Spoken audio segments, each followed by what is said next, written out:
Christianity is not Jesus Christ, is Saint Paul. He wrote more books. The New Testament consists of 27 books, out of which more than half, 14 are written by this one man Paul, Saint Paul, the self-appointed apostle of Jesus. Self-appointed. He didn't go and choose him. He chose 12. But the self-appointed apostle, Paul, he wrote 14 out of 27 books, more than half. And everything that the Christian is preaching today is not the teachings of Jesus, are not the teachings of Jesus, are the teachings of Paul. See, whenever we are having an argument with the Christian, we are asking him, do you keep the laws and the commandments? Well, Jesus said so. He says no. So why don't you? So he says no, the law is nailed to the cross. So we are now living under grace. So where did you get that? So he says Corinthians, Philippians, Galatians. So what's all that? Who's that? He says this is Paul.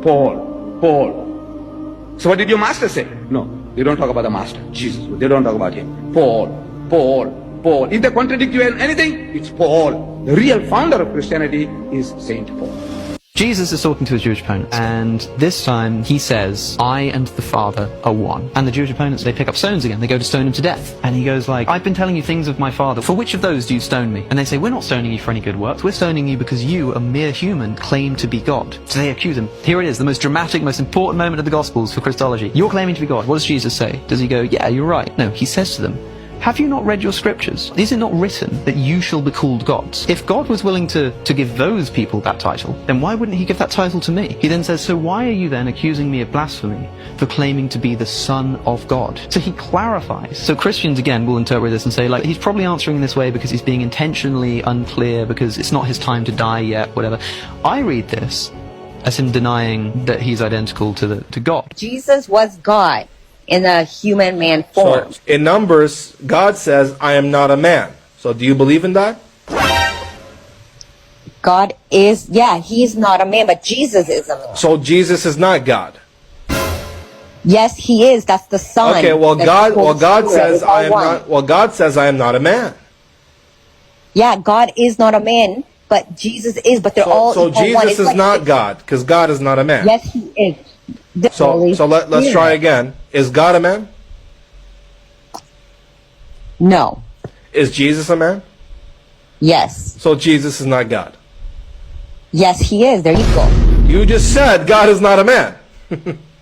Because listen, it's like an egg. You have the shell, you have the egg, and you have the inside. They all are equal. Is the shell fully egg? The shell full? No. Okay. Is Jesus fully God? Yes. All right. Well, your analogy doesn't work. It's the Son it's a Trinity. It's all equal one. Trinity. Well, I know you think it's a Trinity, but why should I believe in a Trinity?